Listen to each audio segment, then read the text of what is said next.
Good evening, ladies and gentlemen. Welcome to Sean's Humble Opinion.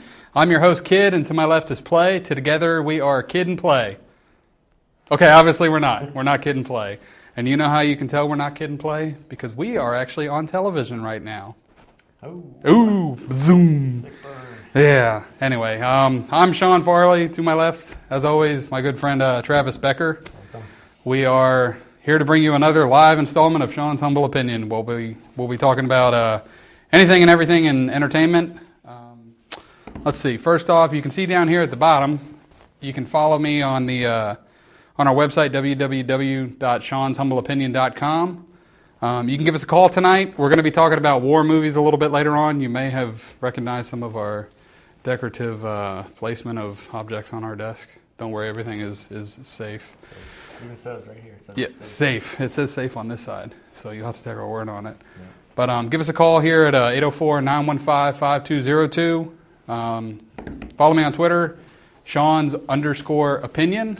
Like us on Facebook. We're out there on Facebook. Just, search for Sean's Humble Opinion. And if you don't get the channel, which if you're not listening to this, obviously you don't get the channel. But all these will be uploaded on YouTube, and you can enjoy them later on. So, Gotten a lot better about getting them off really quick. yes. They won't have to wait long. Once we got over that whole clip fiasco where YouTube was like, oh no, we know you got this from a third party, but we're still going to block you from uploading it. So now you just get a straight hour of me and Travis. That's right. No clips. No clips, sorry. Except for these. These clips, these magazine clips. Let's see. First segment, as always, it's going to be the top 5 news stories out there in entertainment. They may not be the most popular. We're not going to talk about Jay Leno and the NBC fiasco and all that. But these are the stories. I don't even know about that. Yeah. Oh, you haven't heard about No. that? Oh yeah, apparently NBC might end up firing him. Oh. He's being a real jerk on his show, and he's talking bad about NBC because the ratings are so bad and everything like that. So they want to bring in Jimmy Fallon because he's younger, and they were like, Jay Leno doesn't even have a Twitter account. It's like, oh well, I guess that's reason enough for firing right there, I guess. But anyway, It's a bonus top 5. yeah, bonus top 5. There you go. If you hadn't heard about it, there you go. 5A. Let's see. First thing, another Godzilla movie is in the works. It actually started production this week. Let me see. It's actually the second film to be made by an American studio. If y'all saw the first one with Matthew Broderick and Gene Reno, the guy from The Professional, and It was the one that had that the P. Diddy song from the Kashmir by Led Zeppelin. Nice. Remix. Yes, that's right. And I remember actually getting advanced screening tickets to go see it. And I went to go see it by myself, and then I left, and I was like, God, I think I just wasted 2 hours of my life. So If you haven't seen the original one, well, the original American one with Matthew Broderick, it wasn't very good. So That's why I'm hesitant about this new one. I'm actually a really big Japanese monster movie fan. Are you really? Oh, Yeah, okay. I like a bunch of Did not know that. Yep. But this new one's coming out May 2014. So it's going to be starring Bryan Cranston, Ken Watanabe, David Strathairn, and Elizabeth Olsen, who is actually the younger sister of the Olsen twins, which I think we were kind of in agreement. Who cares? Because none of them are hot anyway. So I think they're probably signed on for the sequel to play Mothra and Ghidorah. that would work. There you go. Or just Attack of the Olsens. That'd be great. Yeah. Scared me. But that's going to be coming out May 2014. I didn't know this. I was doing a little bit of research on Godzilla and the whole franchise. Right. Been in 28 films 28 films. and has a star on the Walk of Fame. Rightly so. And not like the Japanese Walk of Fame, like out in Hollywood. I was like, wow, that's kind of a surprise. And there's probably twice that many that he's not in specifically. Because once that craze got going, they just started making these movies like it was going out of style. And I was going to mention my personal favorite of these. Right. Is called War of the Gargantua. Is he in that one? No, he's not. That's the American title, though. Okay. It's actually more literally in Japanese. It translates to War of the Frankensteins. Nice. But it's basically a big hairy green monster and a big hairy brown monster, and they fight it out. And Godzilla's not even in it. No. Oh, man. Really, really kind of cheesy. But there's a scene at the beginning where one of the Gargantua is fighting a giant squid, Uh-huh. and it's I'll have to check it out. It's wonderful. Do you know the monster with the 3 heads? I think he flies. Uh, I can't remember his name. The reason I really remember him is because he's battling Godzilla it's Rodan, I think. in Pee-wee's Big Adventure. Yeah. Yes, Rodan. Have you seen that Pee-wee's Big Adventure where he goes blowing through and it's Godzilla battling the? Anyway, I always liked Mecha Godzilla too. He was always pretty rad. The mechanized Godzilla that fights the real live Godzilla. I have seen clips of that. I've never seen a Godzilla movie except for the American one. They got them all on Netflix. I mean, I'm not against the Japanese ones. I'll have to check them out. So they're not good at keeping up copyright, so most of them are in the public domain. You can just go. Okay. We could probably show clips of those and nobody. Nice. We could have done 20 minutes of clips from Godzilla and gotten away with it. I didn't even think of that. Damn. I dropped the ball there. Next time. My bad. Just no more Sean's humble opinion. It'll just be like Godzilla coming in every now and then. We'll just show a Godzilla movie on. There you go. And we'll just make funny comments during the movie. So, but anyway, be looking out for that. If you're excited about the American version of it, we'll see what happens. Apparently, it's not a sequel to the one that came out in '99 with Matthew Broderick. It's a whole reimagining of it. So they need to reimagine that. Yeah, we'll see what happens with that. But let's see. Moving to the TV land, Beverly Hills Cop, the television series. It's coming to I don't know what. I forget what network it's coming to, but anyway. The writer, executive producer, I wanted to bring this up. I know I like him too. Okay. I know he's a personal, I wouldn't say hero, but Sean Ryan. Oh, right, yeah. So, the producer of maybe my favorite TV show of all time. The Shield. The Shield. Right. Yeah. And then, unfortunately, he seems to have fallen quite away because I know The Shield was great. I loved it. I mean, and then he went and did the Chicago Code, which got canceled after a season. Then he did Last Resort, and that was canceled. So hopefully this one will stay on, and Sean Ryan will have a regular job. But I'm rooting for you, Sean. Come on, Sean. We share a name, although not a spelling. But it's going to be starring Brandon T. Jackson as Axel Foley's son, Aaron Foley. Stretch there. Brandon T. Jackson, he's played in... the only 2 movies I really remember him from are Percy Jackson, and then he played in Tropic Thunder as what was his Al Pacino, right. Or whatever. Really good in that though. The booty sweat thing or something. Yeah, but Judge Reinhold wants to reprise his role. Not surprisingly, I think him and Dan Aykroyd probably have a support group somewhere for how to work actors. Although I say that, and I think Dan Aykroyd was actually in something recently, but. I do know, I was researching it, Eddie Murphy's going to actually be in the pilot. They haven't said if he's going to be in any further episodes, but he will be in the pilot. So I just don't really know how you turn Beverly Hills Cop into a series, because the first one was great, the second one was pretty good. The third one, once they went to, what was it? Where'd they go? God, where'd they go? Wonderland? Yeah. Somewhere. What's that? Disneyland. No, it wasn't Disneyland. It was something else. Disney World? No, it was I can't remember. They went to some amusement park. Pacific Playland? No. Wally World. That was National Lampoon. Yeah, that was National Lampoon. Anyway, they went to some amusement park. It was just bad.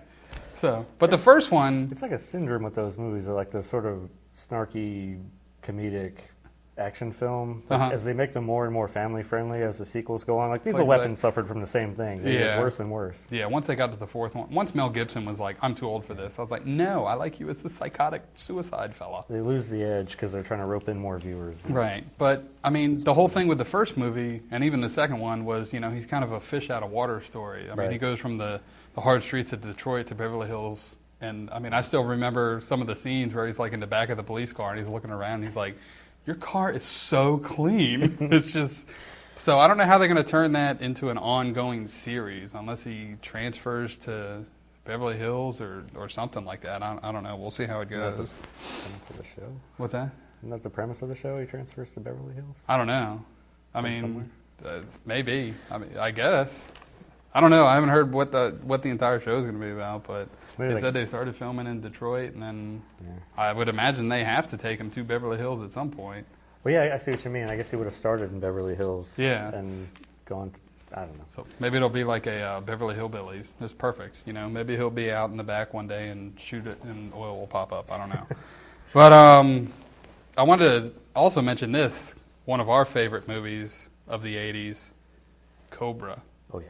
And the reason I'm mentioning that is Beverly Hills Cop. Originally, the producers wanted to get Sylvester Stallone to play the role of Axel Foley. I remember that, yeah. And thank God they didn't. I can't imagine that movie with Sylvester Stallone. I mean, surely they weren't going to try and make it a comedic film or something like that. It was just going to be more, action oriented. But good thing they got It would have been Stop or My Mom Will Shoot, but 3 years earlier. Yeah. So thank God they got Eddie Murphy in there, who was hilarious in the role. Yeah, it's perfect for him. Look, man, I ain't falling for no banana in my tailpipe. See, that's more natural for us. But anyway, sorry, we were talking about that on the way here. Jumping into another story, kind of a cult classic film, Escape from New York. I know I never saw it until I went, and my mother actually took me to see Escape from L.A. in theaters. Because I hadn't seen Escape from New York, but then I saw previews for Escape from L.A., and I was like, oh, this looks kind of cool, apocalyptic. So it's like, yeah, let's go see it. And then I left the theater then, and I was like, wow, another waste. Yeah. God, hopefully that didn't come out the same year as Godzilla. But anyway. I think it was about a couple of years earlier. Yeah. It did prompt me to go find Escape from New York. And I watched that, and I was like, it's dated, obviously, because I think the cover of or the movie poster is like, it's 1997 in New York. And it's like, wow. But they're remaking that. It's been in the works for a while now. I know back in 2007, Gerard Butler was actually attached to star as Snake Plissken, and Kurt Russell spoke out against that. But he said, he's like, if there was one thing that I always considered the character of Snake Plissken was, he was an American. And I was like, okay, well, right. Okay, I'll buy that. But you were saying... Well, I don't know if Kurt Russell was allowed to have an opinion anymore after agreeing to do Escape from L.A., because that was terrible. It was pretty bad. I mean, I remember awful. Pam Grier in that movie, and I was like, ooh, this movie's just weird. But good soundtrack. And it's the same plot. I mean, they inject him with that virus, and it's like, you have to complete this, and then we'll give you the cure, and then you'll be okay. So that was still in the early days of remakes, so they hadn't quite polished the formula yet. Yeah. To where they have now. Yeah, it's like before remakes became so popular, it's like, well, we want to do the same movie, but we don't want to do let's just make a sequel, right. And it'll take place in a different city. We'll call it a sequel. He's older, so it'll work. Yeah, so I don't know if anybody's going to see this or can get word out to somebody. I know they were rumored Jeremy Renner to play Snake Plissken. Please, God, don't. I mean, I like Jeremy Renner and all, but no, he doesn't fill the role. Josh Holloway. Perfect casting. If you don't know who that is, he played Sawyer in Lost. I mean, he's got the same look as Snake Plissken, and his character on Lost, I mean, he's already proved that he can play a guy that you're not sure whether you don't like him, but you're kind of rooting for him. I was bummed out that they didn't get him to play Gambit in X-Men. It went to some other, Taylor Kitsch, who's really kind of screwed up his career with John Carter and Battleship and everything. But talk about a bad year. Yeah, God, I looked him up on Wikipedia, and it's like his last film under filmography was John Carter, and I was like, well, haven't gotten any more deals. No need to update that Wikipedia page Yeah. for a while. So, I guess if Josh Holloway's not available, maybe they could approach David Morrissey from The Walking Dead, since he's already got experience with the eye patch. Yes, he does. That's perfect. He'd be like, hey, I can just come over and start filming tomorrow. Not American, though, so I guess Kurt Russell maybe would have an issue. There's nobody American. Andrew Lincoln in The Walking Dead. He's British, too. And Lauren Cohan, who plays Maggie, is British. Uh-huh. Is she really? Oh, I didn't know that. Stephen Young is Korean, I'm assuming. Sure, by way of Detroit, I think. Yeah. Or the suburbs of Detroit. I mean, just so many, my dad made a comment about it, there's so many actors playing American roles that are like really, like Damian Lewis on Homeland on Showtime plays a U.S. Marine, and he's British. And not to digress too much on that point, but kind of flipping the script, I was thinking about, for the entry I posted on your blog a couple of days ago, I was thinking about The Hobbit versus The Lord of the Rings. Right. And I was kind of thinking about how much more natural it seemed for an English actor to play The Hobbit, since that's sort of where they're supposed to be set, as opposed to Elijah Wood and his affected English accent, which was really now, in The breathtaking. Hobbit, does Bilbo have an accent? Yes. I haven't seen it yet. It's so. Martin, the guy from the British version of The Office, Martin something. British Martin. Yes. He's I mean, he's British, and he just Right. uses his own accent, and it works really, really well. It's not all breathless and Right. sort of put I'll have on to- like I'll have to Elijah check Woods that is. out. I haven't seen it yet, but I'm getting far afield. I of did our want to point, ask you real quick, Yes. and since we can talk about what we want to That's talk right. about. How I know they're making 3 of them, Yes. 3 Hobbits. How true to the book so far was the first film? Like, In terms did of they need to make it 3 movies, No. or should they have just No. sucked it up and been like, we'll do 1, maybe 2? well, the original plan was to do 2, Right. and I guess it went so well in filming they decided to break it into 3. Or the studio was like, we need to make some money. Yeah, exactly. I mean, I'm sure that's what it boils down to. Is they made $1 billion off of the 3 Lord of the Rings movies, so why settle for $666 million? Exactly. So- And going back to the article that you wrote, or the entry that you wrote, Yeah. you can't have a special edition trilogy release. Right. You got to have 3 movies. So. Exactly, and they're going to make a boatload on the slipcase once the Mhm. 3rd one comes out. Yep, there it So- is. but- Line it right up next to Lord of the Rings. You'd be Right. like, look at my 87 discs. Exactly. I could watch this until the end of time. Going back to your question, though, they obviously it sticks content-wise. It sticks pretty close. Mhm. They didn't really add or subtract very much Right. compared to what they did with the Lord of the Rings, where they excised quite a bit. Right. But there were some things that they changed, like just in Bilbo's character, that were unnecessary and not appealing to me. But Made him more um, action-y. or, yeah, like he's more of a hero kind of thing. exactly. Yeah, in the book, it really takes him the entire distance of the 300 pages to sort of become To finally find his. courage and his heroicness. And by the end of the first movie, he's pretty much taken on the world. So Yeah, okay. Well, he's doing better than Frodo. I remember Frodo being a big wuss. Thank Yeah. God Sam was with him. thank goodness. But anyway, so Hobbit, I have to check that out. Maybe we'll have a review here soon. It's going to be like the top 10 by the time we're done. Yeah. Let's see. Jumping back into movies. Travis and I have been talking about our 80s action season finale that we are going to have. And I Mm. think that is the one reason that when I saw this poster, I got excited. Because I don't even know how to pronounce this. Bowl? UA, probably. UA Bowl. He's done Alone in the Dark, House of the Dead, Blood Rain. He's basically the Ed Wood of our generation. He's considered like a horrible director. And all those movies were really dismal failures. Yeah, So- and but he has a new movie coming out called Assault on Wall Street, and I saw the poster on CraveOnline.com, and Dominic Purcell is the figure on it, and I liked him from Prison Break. He was the younger brother? He was the older brother. The older he was brother. the one that was in prison, Okay. and then Wentworth Miller's character, he was the one with all the tattoos. It was a Okay. great show. Well, the first 2 seasons were great. After that, it got really ridiculous. But he's on the. It looks like almost paying homage to Falling Down, because it's just Yeah. basically the synopsis of the movie is his family is. He loses his family, and his life is basically ruined because of the financial meltdown, and he decides to just get all Rambo'd up and go in and assault Wall Street. And maybe it's just the mentality I was in. I was like, I'm ready for just a popcorn-eating, senseless action flick. If something's not blowing up every couple of minutes, then it's Yeah. not doing its job. So, I mean, that may be my first UA Bowl movie ever. So, Just on a falling down note, I don't know if it was just me, but I remember when that movie came out thinking Mhm. that it was going to be this really awesome, sort of funny action movie. right. And Well, I then- mean, the cover of it, I mean, it's Michael Douglas carrying Yeah. his briefcase and a shotgun. And he's sort of It's nerdy. like- He's got that weird Yeah, haircut. yeah. But like the tone is so serious after the first couple of scenes. It's Yeah. like, I mean, some of it was very darkly funny, I guess. Like when he went to the McDonald's, I think it was. yeah. and I mean, that's the scene they kind of hook you in with, like Yeah. because they're not serving breakfast anymore. He gets all mad because it's like yeah, 3 minutes after he's trying 10:30. to get the Egg McMuffin at 10:33, and he Right. goes off and starts shooting, and then he turns around and he's like, "Actually, I'm really in the mood for a cheeseburger now," and it's like.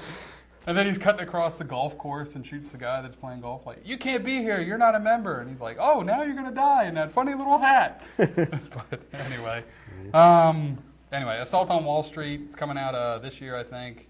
They said it's coming to theaters, but I have a strong suspicion that it's going Not to for end up long. being direct to DVD. So my expectations are low, which of all the reviews I've read is where they should be. So A lot of times that's better. yeah, so, but you can go to the website, www.seanshumbleopinion, and take a look at the poster. So it's pretty cool. Or give us a call, 915-5202, if you got anything that you want to talk about. Like I said, we're going to be getting into war movies here in a little bit. But the next story, I guess it's kind of fitting that we have a bazooka on the table. I'm going to let you run with this one. Okay, This I is, will run with this. is Very all you, random buddy. story. I don't know how I came across it, but if you've seen Mad Men, the star of the show, John Hamm, plays the lead Don Draper. And apparently there was some news going around that John Hamm is a modern fella, and he likes to, if you've seen Friends, he likes to go commando. He likes the wind. He doesn't like underwear, apparently. And producers actually had to have a discussion with him about harnessing that, because apparently they had to do some editing in the room, and it was just an issue down there. Let's just say that John Hamm would not be embarrassed if he had to go into a locker room and shower with other men, apparently. They had to remind him that the camera adds 10 pounds. Yes, and apparently all of his went down somewhere. Anyway, apparently the news was circling around a lot, and John Hamm's rep even released a statement like, it isn't funny, although I thought it was kind of hilarious. But this is not a laughing matter. John Hamm is a serious actor. La da da da. So they released that, and the first comment I read was, "It sounds like he's getting awfully testy." If he plays his cards right, he's going to make a fortune endorsing Haynes or Jockey or something. Or If his agent's worth his salt, then he's already signing the contract on that. exactly, or Virginia Hams. Yes. But Mad Men, great show. I know me and my wife watch it. It's a slow-paced show. It's one of those shows where you have to really watch like 2 or 3 episodes, and then it's like, oh wow. But it's going to be coming back on AMC. It's going to be premiering on April 7th with a special extended episode. 2-hour extended premiere for season 6. So if you're going to be, you want to check that out, that's when it's going to be on. So pretty good series. I know AMC, they're just racking up series now. Mad Men, Breaking Bad, which needs to come back on because I want to know Probably what be after the hell Mad Men, I happens guess, on over it. the summer maybe. Yeah, and then The Killing coming back, Yeah, looking forward and to The Walking Dead, of Walking Dead. course, yeah. But, Wheels on, was yeah. it Hell on Wheels? Hell on Sorry. Wheels. Basically, the Punisher as a cowboy. Olden days. Yeah, On the so- railroad. But well, those are our top 5 stories. If you got anything that you wanted to talk about or anything that we should bring up, give us a call, 915-5202. We'll be here till 10 o'clock. Be here till 10, talk about movies, TV. I don't think we're going to talk about video games tonight, but anyway, if Unless you you want to want talk to, about it, yeah. just call in. I know that The Walking Dead Survival Instinct game is out, so if you've got it and you want to tell us about it, give Did us it a come call. out? It did. Oh, wow. I gotta I've check heard that kind out. of mixed reviews on it. Oh, but really? That's like I think I'm Aliens, I got all hyped about that. And then, now, does that focus on Daryl and Meryl? I think Daryl is the primary playable character, Meryl will be in there and he's in it, but I don't know Yeah. if you can actually be him. Who knows? Yeah, you need to be. I mean, I want to be the guy I with know. the amputated arm with the Seriously. knife, like, yeah. It'd be the first person shooter where you can wield a stump. Yeah, for real. But anyway, so cool. I'll have to check that out. Maybe I'll GameFly it. There we go. Whatever it's called. Yeah, my wife brought that up, like, why don't you just rent the games? And I was like, because I can't beat them in 24 hours. It took me like 2 weeks to beat Batman Arkham Asylum. And where can you rent games anymore anyway? Well, it's There's no something- Blockbusters left. Redbox. Oh, do they? Yeah, they actually Oh. have the games. Okay. And she's like, why don't you rent it for $1? I was like, because by the time I return it, I might as well have bought the damn game. It'll take me at least 2 weeks to beat it. Right. But I guess I could sample it that way. But Mm. let's see. 2 big pet peeves, I guess, you had with some of the movies opening this weekend. Yeah, I had my common theme for this week's openings were bad titles. Yeah. Yep, there were two that came out this week. Olympus Has Fallen and The Croods. We'll talk about those two first, I guess. Yeah. Olympus Has Fallen, not a Percy Jackson sequel or No, anything like that. I just can't. I can't stand when they put titles like that to an action movie where it's trying to make it sound like a Greek tragedy or something. Give me a Olympus break. Has Fallen, or as we like to call it, Die Hard at the White House. Yep. Actually, that's probably a better title. They could have just thrown it in. You know what? Just make it a spin-off. Like Gerard Butler is John McClane's Cousin. or something. And instead of going into the police department, he joined the Secret Service. And it's There you like go. Die Hard at the White House. Alan Rickman has a cameo role Oh, as that'd a be great. ghost. Or something. 'cause He haunts died. the Lincoln bedroom. Yes, that's perfect.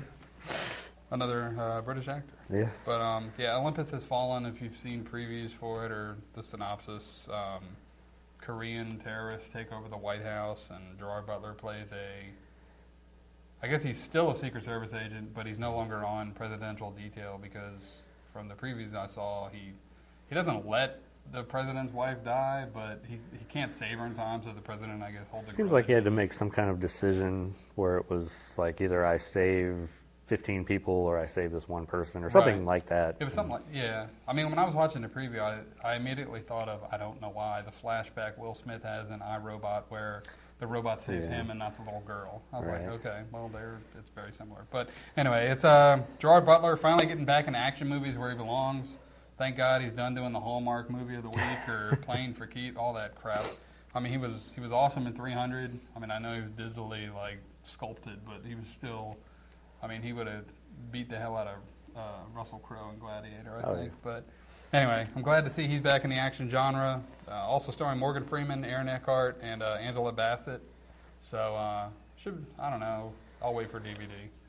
Yeah, it's not really something I'd spend $12 on to go see. No. The movie I might actually go see because I take my kids to it, is The Croods. And I know we were talking on the way over here. When I first saw previews, I was like, that looks pretty dumb. It just looked like Ice Age, kind of with people instead of the animals. But yeah, basically. Actually, I was telling you, I saw an interview with Ryan Reynolds on one of the morning talk shows, and they showed a couple of clips, and it actually looked really funny. I kind of started to come around on it from that, and then from the reviews I've read, it actually sounds like they kind of nailed it a little bit. I know it's getting... Especially cast-wise. I've heard really good things about Nicolas Cage and Emma Stone's performances. That's the funny thing, because I know Nicolas Cage, he was also in The Ant Bully, which I don't know if you ever saw that one, but... I remember it, but I don't think I've seen it. I think he's missing his boat. Instead of doing all these movies like Ghost Rider that bomb, he seems to have a pretty good voice career, so just do that. I mean, people make careers out of that all the time. And with the way his hairline's receding, he's kind of starting to look kind of funky anyway, so maybe it'd be best for him just to be animated. Don't do The Expendables 2.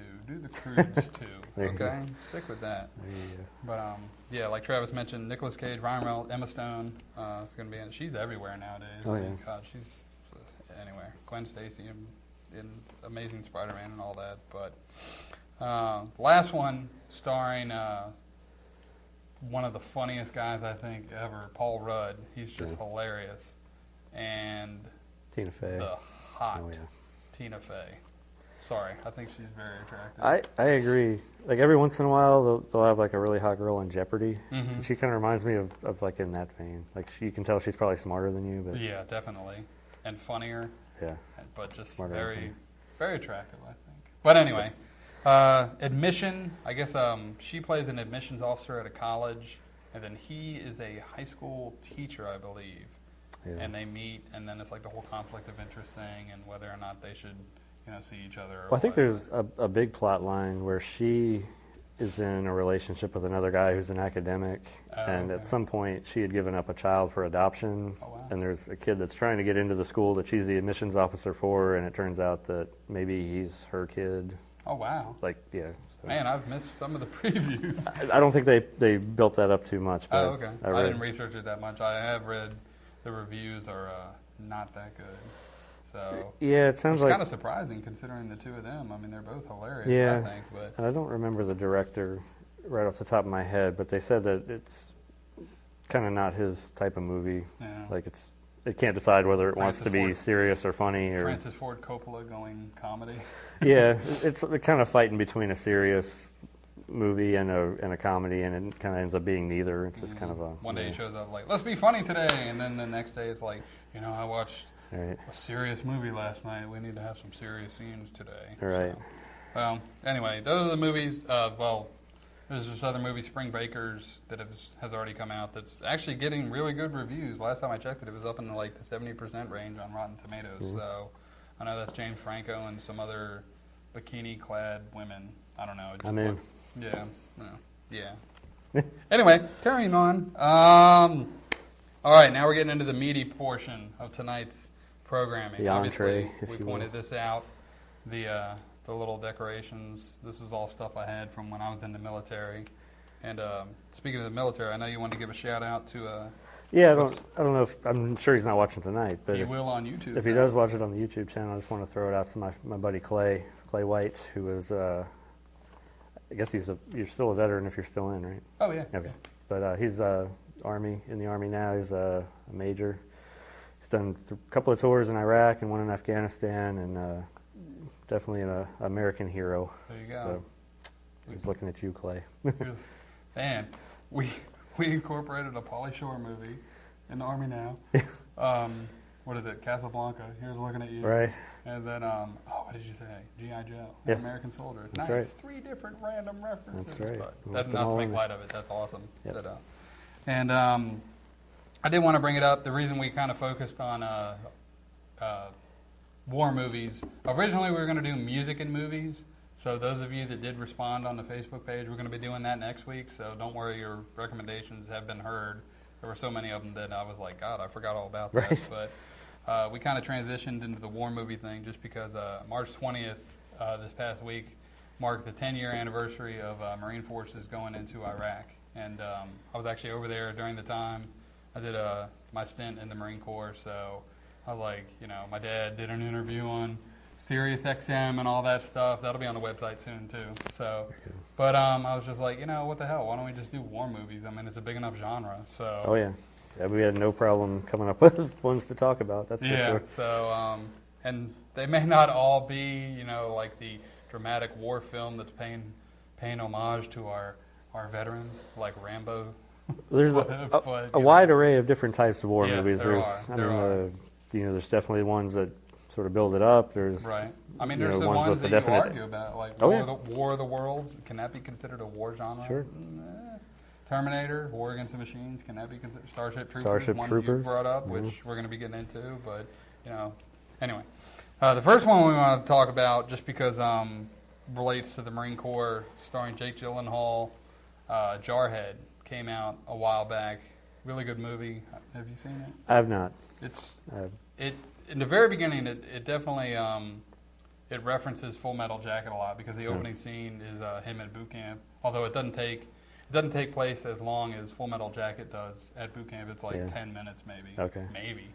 But it's a really good movie. It really kind of captured the essence of the Marine Corps. The film does take place during Operation Desert Storm, so that was one of the big differences. But Jake Gyllenhaal, Jamie Foxx, pretty good movie. If you ever get a chance to check it out, Jarhead. I thought that was a really good movie. So that was Desert Storm, not the Operation Iraqi Freedom. Okay. Is what it was called.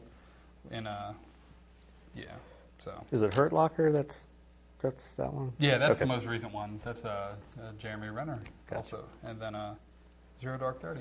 Another what is it? Catherine Bigelow directed both of them. So I actually heard for Zero Dark 30, she had to go up and testify in front of a committee in Congress, like where she got some of her information from. I read that too. Yeah, they got all nervous about it. Jesus Christ. Yeah. Then again, my dad told me Harrison Ford has to go up and testify about something with the drones. Air Force One, right? It's something plane related about the drones, and somehow the Millennium Falcon got thrown out there. Oh my gosh. Seriously, I don't know why he's going, but I was just like, really? Probably some congressman wanted to meet him and get his autograph for his kid or something. Hey, I want an autograph before you play Han Solo in the upcoming Star Wars. So, but I want to give a shout out to all the fans that did actually recommend these movies. Yeah, please. I mean, obviously, I was thinking of some war movies, but then some others that came down. I was like, God, I forgot all about that. Oh yeah, we got a ton from people just typing in, and everybody gave great ones. Yeah, so we're going to be talking about those now. The first one I wanted to talk about because it was the first post that went up was and probably one of the better known ones, Saving Private Ryan. Oh yeah. Which was followed by a movie I have not seen, but apparently Mark Campanelli has watched it many times. There was a sequel called Shaving Ryan's Privates. Anyway, I guess that's on Mark's instant queue on Netflix or something like that, so I hope he enjoys that. But no, getting back to Saving Private Ryan, the real one, with, oh God, we could just go, Tom Hanks, Tom Sizemore, Matt Damon, Vin Diesel's in it for a little bit, although he dies. Henry Thomas. Who isn't in it? Yeah, who isn't in it? It's like the proving ground for today's megastars. Yeah, I think Steven Spielberg may have even had a cameo role as one of the army men assaulting the beach. But anyway, I know when it first came out, the way Steven Spielberg filmed it was, kind of revolutionary at the time. It's kind of the grainy, realistic. Yeah. And I know that opening scene. I mean, it's brutal. That's what everybody talks about. I mean, Yeah. it's capturing the. It's D-Day. Okay. And it captures like the real feel of it, and sets the bar really high. Yeah. I know I've read articles about veterans that like can't even watch it. Like Yeah. they started to watch it and then they had to turn it off just because it was so accurately portrayed. yeah, So, just the chaos and. but I mean, a great movie, definitely historic. I know he took that. Steven Spielberg he set the bar with that grainy look, and then it kind of transferred over to Band of Brothers, a miniseries that was on HBO, which we'll talk about in a second. But I wanted to mention the actor Dale Adam Dye. If you've seen him in a movie, I wish I could show you his face because you probably don't know the name, but if you saw his face, you'd be like, oh, that's the guy that played the military guy in this or the military guy in that. He plays the military guy in pretty much every movie he's in. But in the movie Saving Private Ryan, he actually plays the War Department colonel that brings the telegram and is explaining what happens to Private Ryan's brothers and stuff like that. Anyway, sorry. He was actually a former Marine. He was a Mustang. He started out as a Mustang as a enlisted that becomes an officer. And he started as a private, and now he's moved all the way up to colonel. Obviously, he's retired now. Right. But what was great about him is when he retired, he started a company, Warriors Incorporated, which actually specializes in teaching actors how to portray military personnel. Definitely And- filling a need there. Yeah, so I mean, pretty much any war movie out there, I guarantee you he's either one in it or he was like a military technical Consultant, advisor yeah. in some way. So that man, God, wish I had tapped into that myself, Yeah. just go and be a military advisor. That would have been great. Hey, if you're out there, give me a call, 915-5202, or go to Sean'sHumbleOpinion.com and you can find my email and shoot me an email. I'll come out and work for you. Anyway. I'll stand there. And, Yeah, no, you're coming too. So. Oh, yeah, I'm not going to do anything, but It doesn't matter. I have no expertise in that. So He's old. He's probably wanting to retire and handing it over to somebody and be like, we'll take it over. But I did want to throw this out there. This is a very random reference that probably hardly anybody will get. So consider this my Tosh.0 rad reference. Okay. What is his name again? Dale Adam Dye did play in another movie with R. Lee Ermey, who played the drill instructor in Full Metal Jacket, where neither of them were actually portraying military people. It's the one I remember. It's this old, obscure movie called Kid, with C. Thomas Howell as the main hero. He goes back to this desert town out in, 29 Palms for all I know. And he's there to get revenge on the group of 5 or 6 men that actually killed his parents years earlier. And the whole movie just follows him. It's an okay movie. It's just, anyway, random reference. They're both in the movie. I'll have to check it out. And they're both former military people. I'll see R. Lee Ermey in anything. So. Yeah, so. And like we said, the way they filmed Saving Private Ryan kind of went over to Band of Brothers. Also starring Damian Lewis, who we mentioned earlier. Again, playing an American soldier. So he's gone from an American soldier to an American Marine, and he's British. But anyway. It's range. But I know Band of Brothers, I love whenever it's Veterans Day and I'm watching Spike TV because I know they always have the marathon of that. Give a shout out to, what's his name? Not Mark Wahlberg, Donnie Wahlberg in that. I always thought he was kind of underrated in that. And one of my favorite episodes, he narrates the whole thing. And anyway, good series. He's carved himself out a decent career if he could stay on screen for more than 5 minutes without getting killed. I mean, he's that, and now he's on Blue Bloods. Yeah. With he's on Tom Friday Selleck. nights, which is normally where shows go to die, except for Blue Bloods And this show. and Sean's Humble That's Opinion. right. That's where they go to thrive. That's right. This is prime time, baby. We're bringing Friday night back. Yeah. So I know another miniseries. I think Steven Spielberg and Tom Hanks both did. Yeah. Again, was The Pacific, which I really liked. Of course, I'm partial because it focused on the Marines during World War II. Band of Brothers focused on the Army in Europe, and then obviously the Pacific focused on the Marines and Japan, Okinawa, the whole island hopping campaign. Right. And that was really good. It was based on 2 books by Robert Leckie and something Sledge. Anyway, Yes. another great miniseries. It also features John Basilone, Medal of Honor winner. Anyway, good series, great series. I'm no longer throwing author information in unless I am positive. Anyway, two great series. Of course, Tom Hanks and Steven Spielberg, whenever they get together on anything, they do something great, don't Yes, they? absolutely. So I can't remember if Steven Spielberg was involved with that whole From the Earth to the Moon thing. I think that was Tom Hanks primarily. I know it was Tom It Hanks. was his baby. Yeah, because I know Tom Hanks and Ron Howard did Apollo 13. Right. I don't know if Ron Howard was involved from the Earth to the Moon, but anyway, Mhm. whenever they want to do something, military related, they hit it big. Well, I just saw something with Tom Hanks where he, it was a program for veterans when they got out of the service, Mhm. if they wanted to get into a specific career.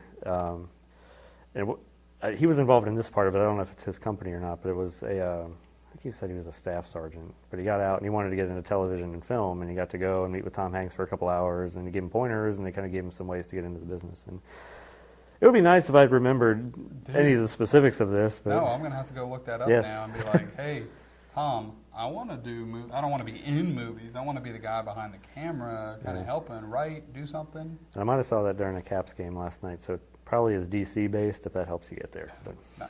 Anyway, let's check that out. Jump into, I know we're going from one time period to another, yeah, the William Holden Connection. Yes. He was an actor, played in Stalag 17, which Yeah. I know you said you had never seen, but I did a little research. I saw Oh, that it okay. was actually based on a play, a Broadway production that eventually came to film. I did not know that. Yeah. Thank you That's- for filling that in. That's my one contribution to this topic. It is actually a great movie. Animal, if you've seen the movie Animal, he's the character that plays in I get the antenna, I get the antenna. Anyway, it's actually, William Holden won an Oscar for it. I think it's his only Oscar he ever won for a movie.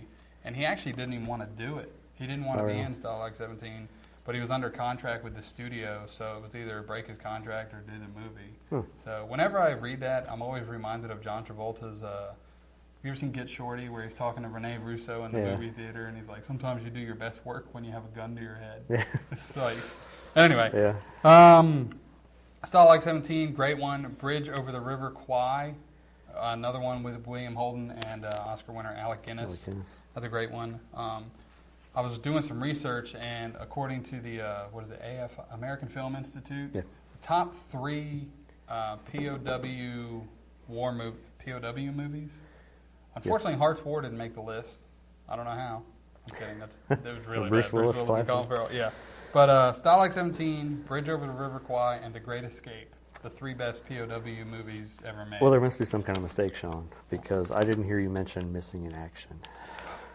That is, I Sorry, know. Chuck Norris, because that's my favorite POW movie of all Yes, time. it should be, because he goes missing in it.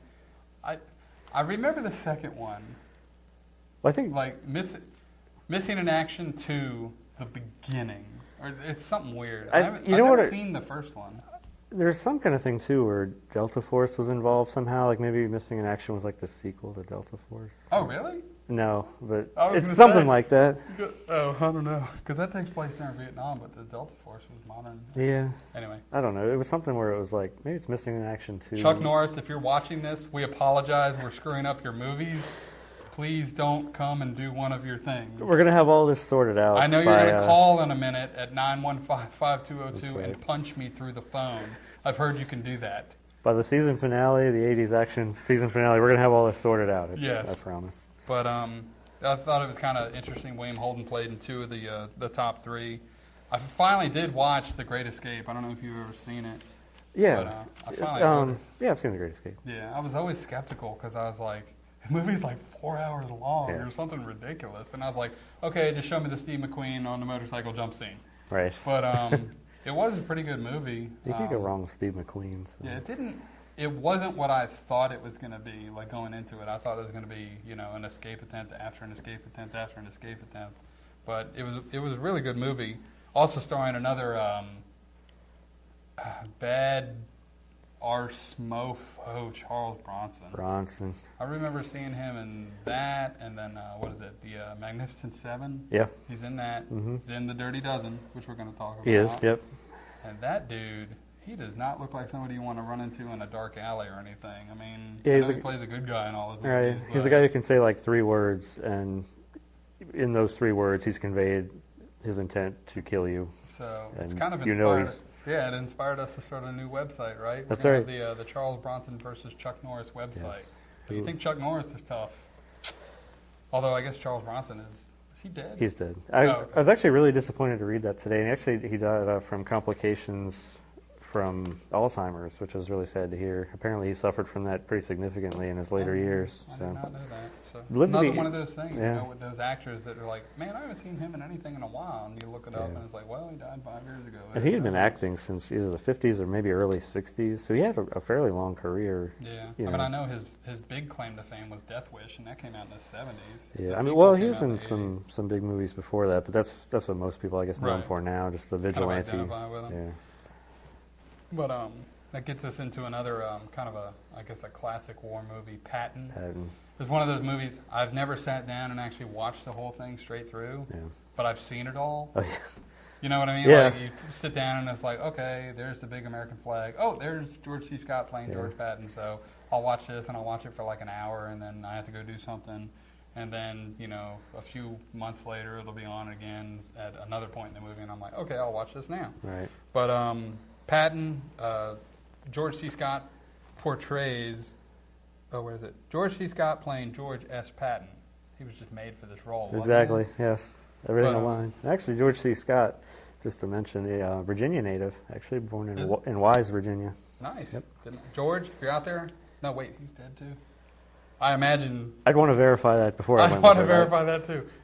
Give us a call, 915-5202. I feel like we should do the research on deaths in Hollywood first. I just But want to talk to him about A Christmas Carol from 1984. I knew you were going to bring that up because when I was researching it, I was like, God, didn't he play didn't he play Ebenezer Scrooge He in did. one of the versions? Yeah, And then my sure favorite enough, version. that was it. So it's kind of ironic, just the way this whole thing worked.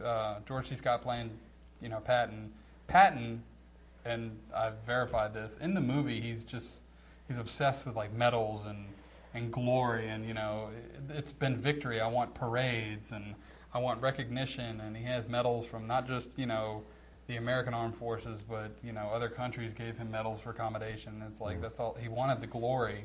And then George C. Scott won the Oscar for Best Actor, and he didn't even accept it. Right. He refused to accept it because he didn't believe that actors should be competing with each other for recognition or Right. anything like that. And I thought that was kind of funny. I read later, too, that in speaking to a journalist, he said that he felt like the whole thing was just a big, and I'll quote him here, meat parade. And he didn't want any part of it, which I found funny. Huh. And he actually turned down an Oscar nomination before this, too, did he? for The Hustler in '62. He didn't win that one, but he declined the nomination for that one as well. It's so long since I've seen that, I can't remember what role he played. Yeah. I know that's Paul Newman and Jackie Gleason. I Mhm. think plays Minnesota Fats. Yeah. Oh, okay. Yeah. So So, thank you, Oracle of Knowledge. But wow, I didn't know that. That was pretty cool. Yeah. Meat Parade. yes. See, I do some research. I And just that's don't do before, research on That's it. before John Hamm even came into the category. That's right. Just tying it back. Anyway, this takes us into one of my personal favorites. Mine too. Yes. Yeah, Full Metal Jacket. Yep. Actually had the pleasure of Arlie Ermy come in and speak in it. It was the last Marine Corps birthday that I was at, or second to last. It was one of them. And he came and he was the speaker. And it was just awesome. I got my picture with him. I mean, it was the whole platoon and him, and it was cool. Would he berate you if you asked him to? No. He did actually get up when they introduced him. He stood up and he spoke for a second, and then he stopped. He stepped back. He reached down and pulled up the drill instructor cap from Full Metal Jacket, put it on, and for 5 minutes he was just like, "You are worth nothing. The best part of you rolled down your mama's leg." I mean, he did it for 5 minutes, and everybody in the crowd was just like, "We love this." Although if he was in my face screaming, I'd probably be like, "Oh, please stop yelling." Didn't get any award nominations or anything for his portrayal as a drill instructor. Although Louis Gossett Jr. later on, I think, also in a I think we talked about that too, where it was, it may have hurt their chances by him winning that Oscar. Yeah. So Yeah. So, but another little interesting tidbit. I know Stanley Kubrick was, I don't know, a control freak, but He was notorious for not allowing actors to deviate from script right. at all. Except in the case of R. Lee Ermey, Right. which I read, he wrote like 150 pages of just insults, and basically ad-libbed 50% of his dialogue in Full Metal Jacket. It was just one of those things where Stanley Kubrick was like, okay, we need to eventually get here, get us there, with Yeah. all the insults and stuff. And the way R. Lee Ermey actually got cast was, I was reading, he sent Stanley Kubrick a video. 15 minutes, he just is screaming and insulting the British Royal Marines. And wasn't there? I might be misremembering this, but weren't they somebody like throwing things at him while he was doing this, or I can't remember that. it's Something, like tennis yeah, balls? they're like throwing I tennis think balls I've heard at that him. too. Yeah, But either way, I And he- mean, 15 it doesn't sound long, and he didn't break at all. It was Yeah. just constant. but 15 minutes doesn't sound long, but you think Yeah, about it. that's- I don't know if I could sit here and yell at the camera for 15 minutes of insults. We got- and his insults are We got 10 left. You want to give it a try? 1, 2, 3. Go. You are an electric piece of crap. And I'm out. I'm out of them. Anyway. See, it takes more skill than you would think. Great movie. Some memorable characters. Animal Mother. Oh, Still yeah. one of my favorites. One of the Baldwins, wasn't it? Or is he not related? He's not a brother. He plays, Always it's mix it. Adam Baldwin. Also Okay. played in My Bodyguard. Right. Another great movie that I Always like. messed that up. Anyway. And he has this, I did look it up, I Am Become Death. Yes. Have you seen that on his helmet? Yeah, I remember that. I can't remember exactly what the origin of it was, but I always just thought it was interesting. I look it up on Google every time I'm curious about it. So I remember watching that movie when I was younger, too, and it's a really distinctly bifurcated movie. Like, you have the boot camp half and Yeah. the Vietnam half. Yes. And I always remember liking the boot camp half more. Like, a lot of times I just watch it to that part and I turn do it too. off. And not because I didn't like the other part. It's just, right, a little slower. it's one of those rare things, Vietnam, and it's portrayed more. And I know that the MOUT, or the military operations in urban terrain, that's the technical term, right? Where they go from building to building in cities and stuff like that. Right. They did it in that, and then I think Born on the 4th of July. Yeah. It was like take place on a beach at one point. So you I do was see like, a lot in Vietnam movies. It's just jungle, Yeah, jungle, yeah. jungle. And this one, it was they were clearing a city block or Yeah. something, and and a little different feel to it. Funny you mentioned the boot camp thing. Another little tidbit was if you listen to Joker, where Matthew Modine in the very beginning, he's talking about Recruit Depot Paris Island, which is on the East Coast, but they actually filmed all of the scenes of boot camp at the West Coast location. And you can tell with the parade deck, anybody that's gone through boot camp on the East Coast, you can watch the movie and be like, well, that's obviously the West Coast. Yeah. But anyway, just thought it was, Yeah. little interesting tidbit. That is interesting. So, next one. Got to get into this one. This was always one of my favorites, I think just because of the music in it, too. Glory. Yeah. With, it's actually Denzel Washington's first Oscar win for Best Supporting Actor. Also starring Matthew Broderick as Robert Gould Shaw. And Carrie Elways, Morgan Freeman, a few other people were in it. Always just a great, epic movie. I just thought it was a great movie, especially the end where they're, attacking the fort. And there's this scene where they're all sitting around the campfire and they're just singing this song. And it's, oh, okay. Yeah. One of my random memories. I just always thought it was great. And I do have kind of a little trivia question Okay. for you. It's time to stump Travis for the week. Yeah. All right. You may know the answer. I'll see if I can get it. What father-son duo? Does that work? Sure. Father-son both played in classic Vietnam War movies. Not Okay. together, two separate movies. Two separate Father movies. was in one, son was in Father one. and son. Okay. I actually know this. It's Martin Sheen in Apocalypse Now and Charlie Sheen in Platoon. No. No, I'm kidding. That's right. Yeah.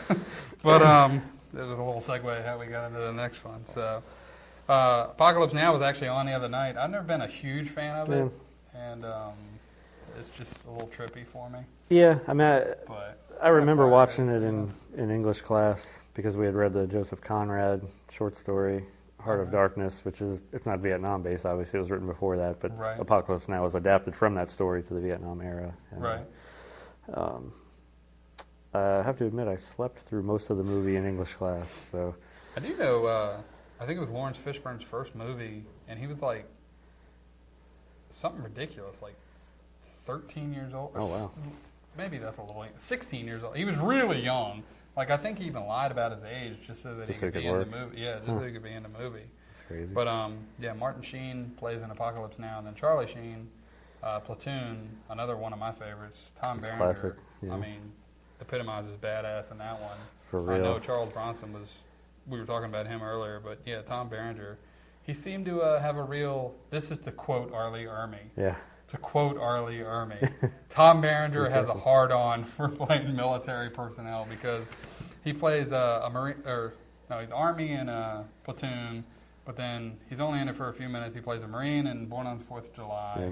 He plays in a soldier in Gettysburg, and then Gods and Generals. That's right, yeah. And then he has that whole Sniper series, Sniper 1, 2, and 3, where he plays Marine Gunnery Sergeant. Can't remember, but anyway, I wanted to say Halfcock, but he's a real one. Beckett, Gunnery Sergeant Beckett. Yeah. So he was great in that movie. I know that it's that classic William Dafoe getting shot. You know, he's got the arms up, and it's always funny. You know, points out he's getting shot, but there's no blood anywhere. It's like, oh, that's kind of ironic. But great movie. It's kind of. I was researching this, and Charlie Sheen. You know, you think after Platoon, it's like, all right, well, his star is definitely on the rise. Yeah. But then that same year, he was in Ferris Bueller's Day Off. That one quick scene like where in he's a nothing the part. cokehead on the desk or on the bench. The Wraith. You ever seen that? Never the seen car that. where he like comes back from the dead and takes revenge. And Lucas, also starring a young Corey Haim. Yeah. But, well, and he could have. Some of those could have been produced probably before. Yeah, I'm hoping. Platoon, but Oliver Stone obviously liked him because the next year he cast him in Wall Street, so that was good. And then, I saw that, right? Yeah. Let's see. Any other ones that you specific? Let's get into Dirty Dozen and Kelly's Heroes. Okay. Yeah. I've never seen Kelly's Heroes, but Dirty Dozen. I already telling you. I've only seen it once, and the one time I saw it, they were actually playing it on the bus on the way to boot camp. It's like, all right, get pumped up. Let's show you a movie where everyone dies except for like two of the guys. Yeah, I always really liked Dirty Dozen just because I mean it is like the all-star cast. You got Donald Sutherland, Telly Savalas, John Cassavetes, Lee Marvin, right. And Jim Brown actually in his first movie was a running back for the Cleveland Browns from the early '60s, who actually ended up retiring because of being in that movie. The Browns forced him to decide between acting and football, and he decided on acting. Yep, but good choice. Yeah. Well, he had already made enough money, I guess, where he's okay. To do that. But Jim Brown's death scene in The Dirty Dozen always kind of gets me, where he's, I need to watch it again. he's running and doing all the grenades. And I do remember the scene with Lee Marvin and the Incredible Hulk, or whatever the hell the guy's name was, the big burly dude with the knife and everything. Yeah. It's like, I don't like being pushed. It's like, you won't like me when I'm angry. Exactly. It's like, it's a good thing he wore green in the movie. But and then Kelly's Heroes, I've never seen that, but it's was it Clint Eastwood, Donald Sutherland? They're trying to get gold in there's Germany or something. Apparently a big stash of gold behind enemy lines, and it's basically a caper film as they're trying to get there, and they keep having to rope more and more people in to try to get there in time to get the gold before their own army reaches it and liberates wherever they are. I wonder if I'm sure that had to be some sort of inspiration for Three Kings. It could be, but yeah. Anyway. So that's about all the time I didn't guess we get have. to cover everything, but touched on a few things, movies. I do want to mention Deer Hunter real quick. Mow! Christopher Walken. Yeah. That's a great. But anyway, check us out on the World Wide Web, www.seanshumbleopinion.com. And if I could tease something real quick. Oh, yeah. You're going to have a chance to participate in our season finale. That's coming up in a couple of weeks for the 80s action movies. This week on the blog, we're going to put up a bracket. It's the Sweet 16 of 80s action movies, and you can print it out, fill it out, send it back in, and we'll tally your votes, and whoever gets the closest to what we end up reckoning out. Prize. Yep. We'll figure something out. And we'll definitely mention you on the air. So you'll get the extended version of Lord of the Rings. Yep, so I don't know. You'll get something. So go to SeansHumbleOpinion.com, fill out the bracket, and check that out. And I'll definitely put that out on Facebook, Twitter, everything like that. So, again, thanks for tuning in. We'll be back Check us out next Friday at 9.